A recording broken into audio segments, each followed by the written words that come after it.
Hey, what's up? I'm Alex. I'm Jack. We are one half of the band All Time Low, and you're watching Blare.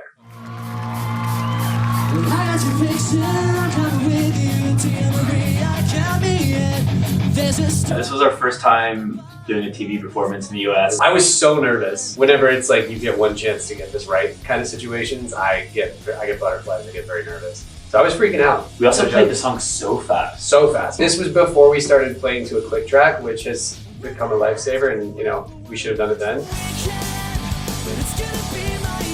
This was like cameo central in this video. We were kind of poking fun at everything.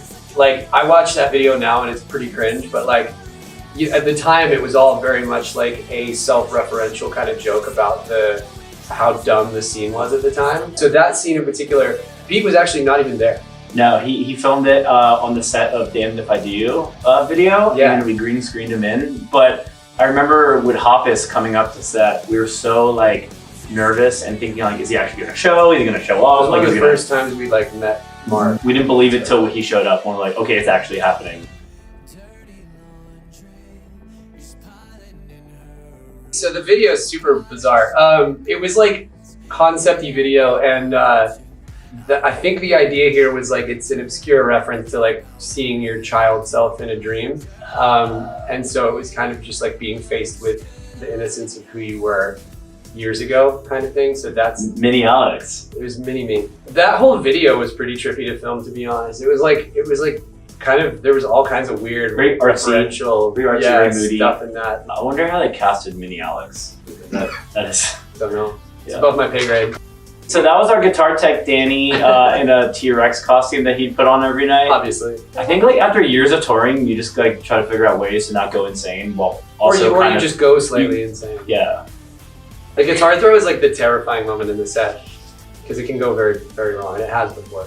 But Lollapalooza at that moment was the biggest headlining show we'd had at a US festival before. Yeah. We didn't know how many people. There was a lot of imposter syndrome going into that show. I think we were like very much feeling like, do we belong here? Do we fit this bill? Are people going to come and see our show? Are people going to know who we are? I had just gotten our goats. They're babies. That's little Milky. They're just little babies. That's my boy. I had just gotten my 3 baby boys home. And our social media manager was like, you need to be making content from home. It doesn't matter that the world's shut down. Content. And I was like, all right, I'm gonna go work out with my goats. I was like, what do I do? And he's like, goat workout, obviously. So that's me using my deer milk as weights. He's such a big boy now. I could not do that with him anymore. This was the first time that we ever performed Monsters together with Demi. It was just it was a really special moment. We hadn't really performed together ever on stage, but hadn't like hung out, done music together for a long time. So it was really cool to get Demi out on stage and like actually get to celebrate that. And so this is August 21 and Monsters came out in March of 2020. So this is basically a full year after the song came out, and this is our 3rd time playing the song live. First of all, it was so special and so fun, and she brings such a great energy. And doing Skater Boy with her was like a dream come true. Yeah, in that context, so cool. It was pretty wild to see. Like, we thought the show was going well for us, and then she walked out, and it's like she's like in that world, just like royalty. So it was pretty insane to see 60, 80,000 people, whatever it was, just like light up. Every phone went up in the air. It was a special moment for sure. I mean, she's an icon, and it's been very cool to kind of collaborate with her on this. She truly is the motherfucking princess. Indeed.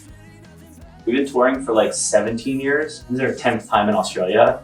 So we've pretty much been here every year or every other year, and we haven't been here in 5 years. Yeah. So to come back and to feel the energy for the first time was like pretty life-changing. Like, it definitely took our breath away. Yeah, and we've come back and been genuinely shocked by how, you know, it's the biggest shows we've ever done over here, and it's pretty mind-blowing to see everybody like show out 20 years into a career and be singing along to not just old music but new music. It's awesome. That was a special one. And that venue in Perth in particular is really like weirdly vertical, so it's kind of like, it was also like giving me vertigo the whole show, just staring up at the people all the way at the top. It's pretty terrifying.